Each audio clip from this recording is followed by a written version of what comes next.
Good evening. Welcome to Live United. Living United, an opportunity to hear about all the amazing things happening here in the Monadnock region that not only help our citizens, but challenge all of you to get involved and think about what you can do to make a difference in perhaps a family member's life, a neighbor's life, your own life. I want to thank Carmen Trafton is here today, and I want to thank her for joining me. Thanks, Carmen. Hi, Kelly. Carmen joins us from Samaritans, and Samaritans is such an amazing organization and one of the few of its kind still left in our country. So let's talk a little bit about Samaritans, and then you have a very special event coming up soon. We do. Thank you for having us. The Samaritans was founded in Keene in 1981 by a local family who lost a loved one to suicide, and kind of in a grassroots effort put together our local branch. There are other Samaritan chapters around the world. In Europe alone, there's over 200 chapters, but here in the United States, there's only 5. We are the only anonymous crisis hotline in the area, so people feel very safe, I think, sometimes calling us. Certainly people have therapists and caseworkers, and there's other crisis hotlines, but they're not all anonymous. So I feel like people can really connect with us in a way that they feel safe sharing whatever it is that's bothering them with us. That's completely staffed by volunteers. That's a little different too. So a lot of times crisis hotlines are staffed by staff members, but we're completely staffed. All of our programs and services, including the hotlines and the support group, are all run by volunteers with very little supervision and direction from the office. They do a brunt of the work for us.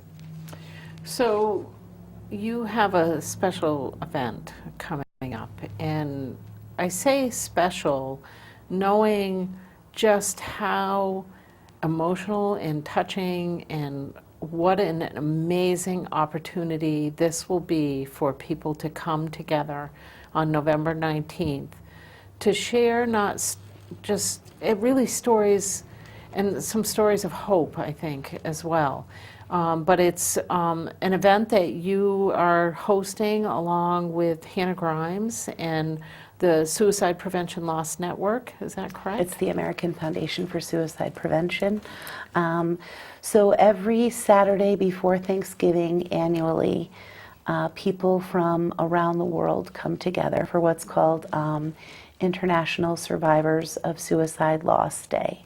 So anyone who's considered a loss survivor or a survivor of suicide loss is someone who's lost a friend, loved one, colleague, partner, coworker, professor to suicide. So they become loss survivors.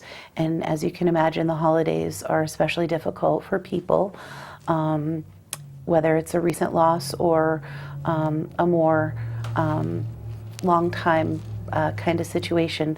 People really struggle with families coming together. Their family might not be whole. There might be a lot of stress on families, a lot of triggers on families, individuals who are really just trying to cope. Work might get crazier because it's the holidays. Money is obviously tighter. So people feel a lot of different feelings around the holidays, but one of the things that we try to really do is bring loss survivors together for a workshop. And every year the American Foundation for Suicide Prevention creates a film with actual loss survivors. So we air that film around the world at the exact same time on that day, probably close to 5,000 sites. Plus people can also log in from home. So if you didn't feel comfortable enough coming out, or you might be nervous what that would look like, you can tune in on your own computer and watch it at home, or you can request a copy to be mailed to you, a DVD, so that you can experience and learn from the other survivors. And then we do a little hour-long workshop afterwards, kind of coping with grief, stress created by the holidays. It's a very interactive, open discussion. You don't have to participate, but certainly we encourage people to share their ideas that have worked. Some family members may light a candle in honor of the loved one and leave it burning through the dinner. Some people may extinguish the candle. Some people may set a place setting. Some people may not set a place setting. I've seen some thankful trees that I thought were beautiful last year where people just took a simple branch and hung little construction paper leaves that the guest had filled out, all the things that they were thankful for, as just a very quiet tribute to the loved one. So different things like that. We try to help them through this and make them feel not as isolated and not alone, and really give them support during a really, really difficult time, especially if it's your first year. So it'll be the first Christmas maybe. And that's really, really hard for a lot of people. So we try to be here. It's very well attended. We average between 20 and 40 people. There are safe spaces there, so you at any time could leave if you needed to. Lunch is provided. Everyone who goes is a lost survivor, so it's not like people would be just coming in to learn about suicide or something like that. These are all people that unfortunately know exactly what you're going through. And a lot of members of our support group come, and they really help facilitate. They help run the workshops. They provide tremendous support to the survivors who are in attendance, and our hope always is to identify new lost survivors. So when we do this blitz of advertising in the Shopper and the Sentinel and through area websites and the United Way and things like that, it helps us attract new survivors that we haven't reached before. Every year that happens. So it's one of the main reasons that we do it, but also because it is such an opportunity to connect with people around the world. So an international teleconference doesn't always come to Keene, New Hampshire. And I think it's a great opportunity for our students from Keene State, most of them are psychology majors, to really see what the support group does and see what a conference like this looks like and how a one-time program, even if it's only done, annually, can really impact a lot of people. That will be some of the best 4 hours that we spend all year working with lost survivors. It really is a huge packet of information they get to take home with them. We order a lot of materials for them to process through later, but it also connects them to the survivor quilt. So if they want to make a square for the lost survivor quilt and be part of that, they can. If they want to order bracelets in memory of their loved one, there's a lot of different things that they might not know about until they come to one of our conferences. So it's free and open to the public. You can call the office and register. You can register online. You can walk in that day. Definitely pre-registering helps us with food, but it's not anything else than food. So just feel free to come. And a lot of people don't want to eat before they go, so they don't come until like a little before 1. So the film's at 1 o'clock. It's about 35 minutes long, and then we're very careful to take a break after that. So if people want to leave or if they want to regroup, they absolutely can, and then we'll start the workshops at 2. Same thing as if you don't want to come see the film and you just want to come to the workshop, you can come at 2 o'clock. So we try to really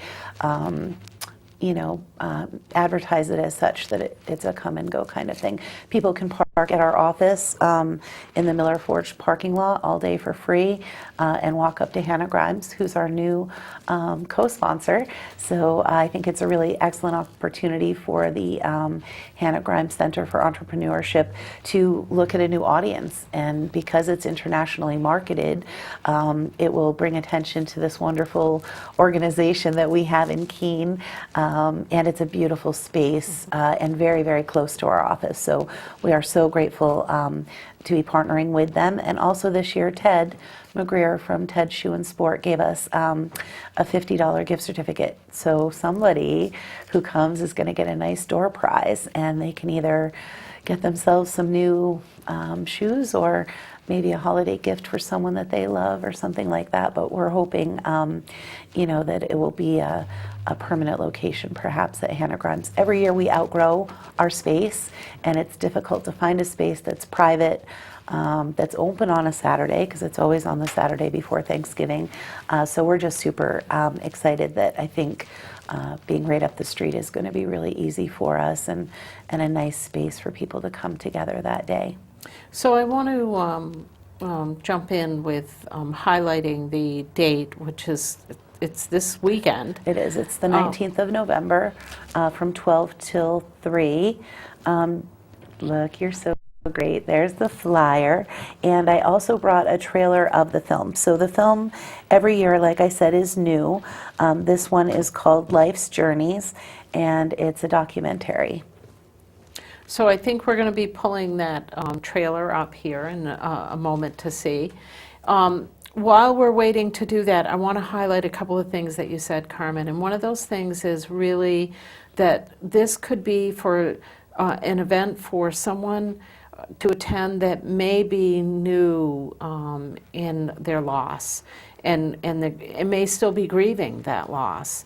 It may be someone who's been living with that loss for quite some time now. So anyone is welcome. Absolutely. Who has experienced loss to suicide, a friend, a family member, a colleague. We are oftentimes touched by this in so many ways in our lives, which, it makes me a little sad to hear that your number keeps growing. And we'll talk about that in some of our other shows with you, but and perhaps in this one. But I'd like to give us an opportunity to see that trailer, because really much of this day will be built around an opportunity to come together with other people and see this trailer. The day I lost Carolyn, I don't think I could have seen myself a week out, a year out, 10 years out. I don't think my mind or my heart was able to grasp it.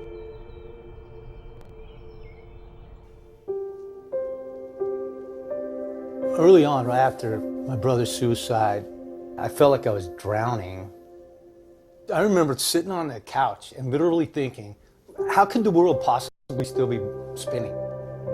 My first initial thought was just blind anger. I even yelled at him in his casket. That's how mad I was.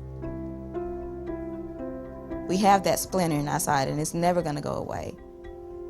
And it takes a lot of strength to be able to continue to move day to day with that pain. And I've learned to do that. When Michael died, I felt that a piece of my heart was missing. I realized that even with that missing part, I can still be whole. I've learned to be comfortable with that paradox.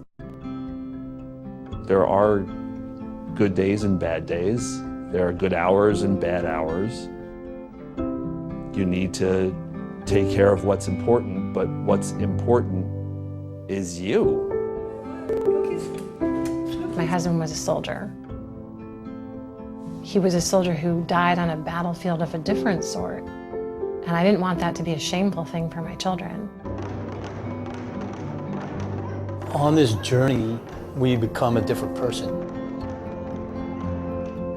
If her death hadn't occurred, if I hadn't processed her grief, if I hadn't gotten involved, I wouldn't be who I am now.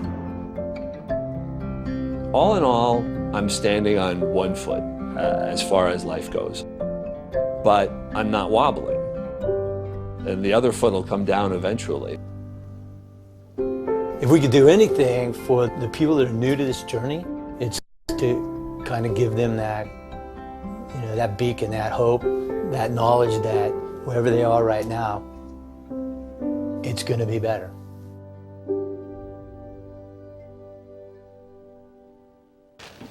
So one of the things we were talking about, Carmen, while that was airing on screen, is how difficult it is to make yourself come to something like this, to really engage with other people that have experienced that loss.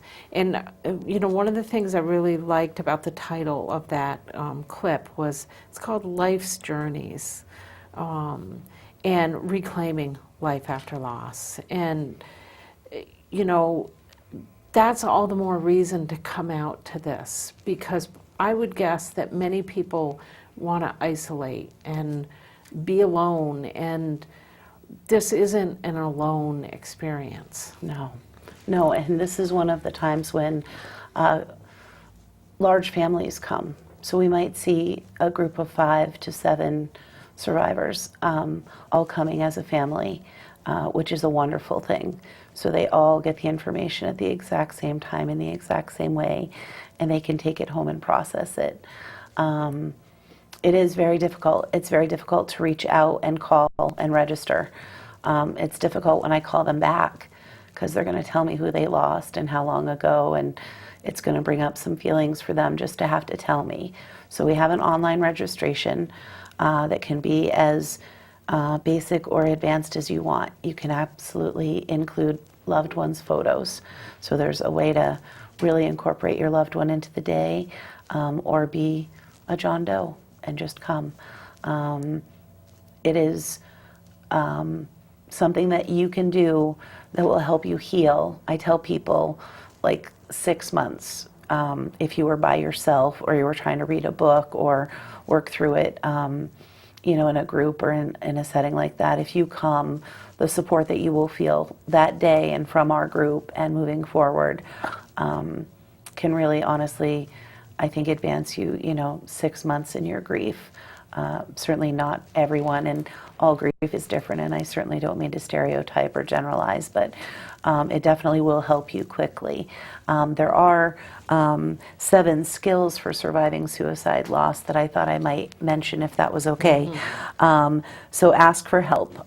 Don't be afraid to ask for help. You've suffered an unexpected loss. People grieve differently. People grieve for lifetimes. So don't be afraid to ask for help.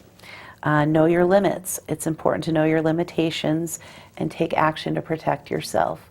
Once there's a suicide in your world or in your family, you become at risk for suicide.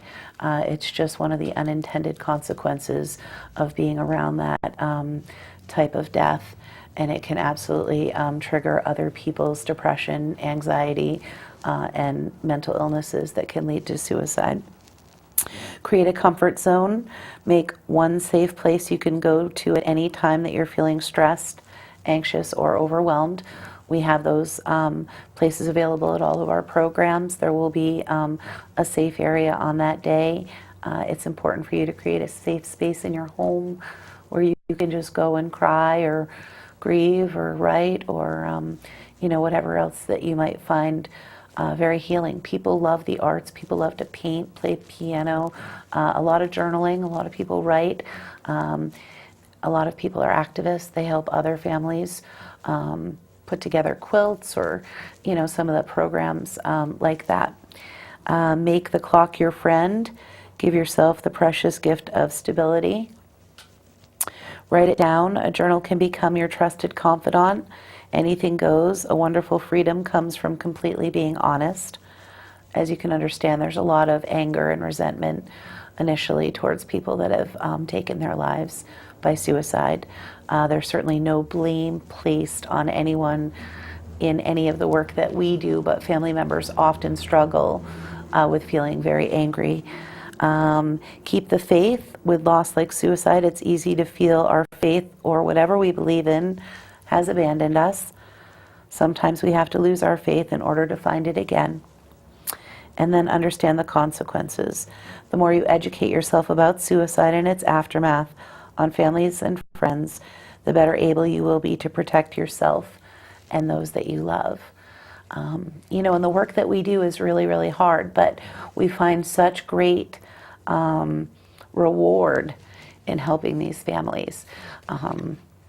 Can't really explain to a layman what it's like to work with someone who's suicidal or someone who's lost a loved one to suicide. It's definitely it's a unusual, uncomfortable, sad situation, but we try to really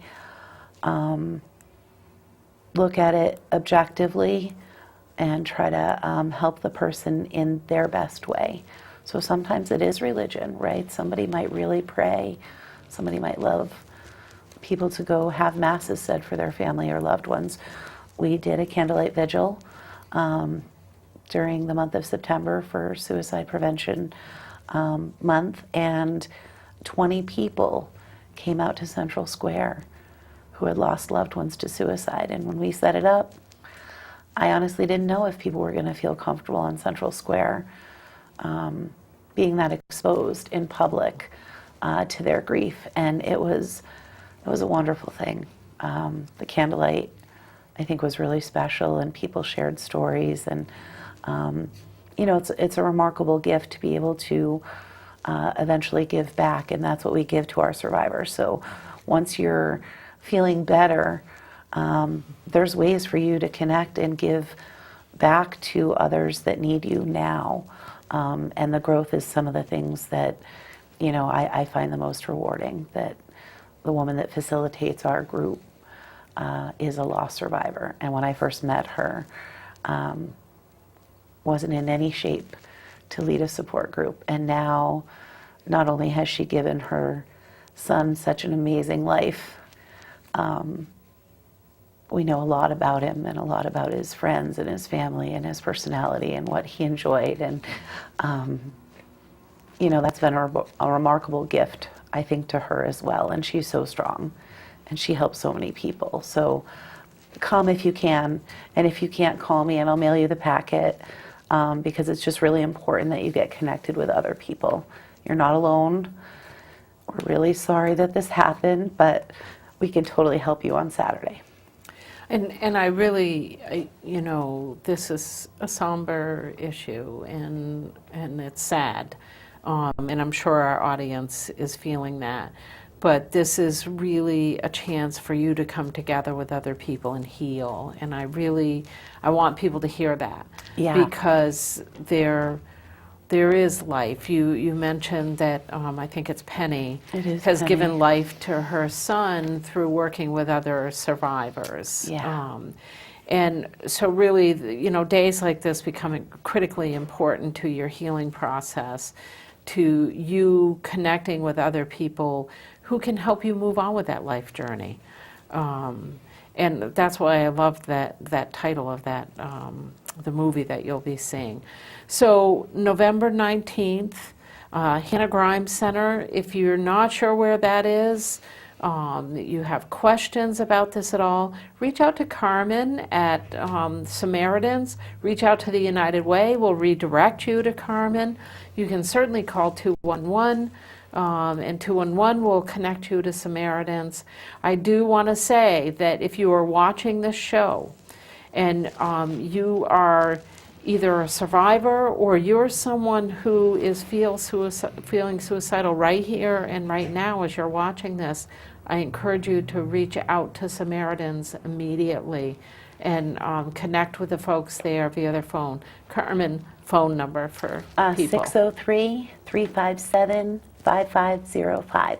And if you can't come on Saturday, we have a weekly support group for people that have lost a loved one to suicide. And it's confidential, and it's a closed group, and it meets every Monday night in Keene. So give me a call and I'll tell you the location, and we'll get you connected. People come to that group as needed. So you might come a lot in the beginning, but then you might come periodically. You might just come before the holidays. You might come on the anniversary or the birthday of your loved one. But we are here year round. So if you can't come to this on Saturday, we know times are busy. Please come to a safe place. That's the name of our support group. It meets every week, and you can get the same exact support that you would at this conference. And like I said, you can log on to the AFSP website, Survivor Day, and you can watch it from home. So if that's where you're at, I encourage you to do that as well. So Carmen, I want to thank you for joining us for this portion of the show. We're actually going to do a little series. We'll be doing another show in another week, again featuring suicide, but really how you're reaching out to people who are on the other end of this, really trying to prevent this from happening. Public, I want to remind you again, that event is on November 19th. That is this Saturday. And, you know, it's an opportunity for you to connect, reconnect, be a part of moving your life forward after you've experienced loss. Carmen, I want to thank you for joining us today. And I want to thank you, audience, for joining us. And I want to remind you to please remember to give, to volunteer, and to advocate.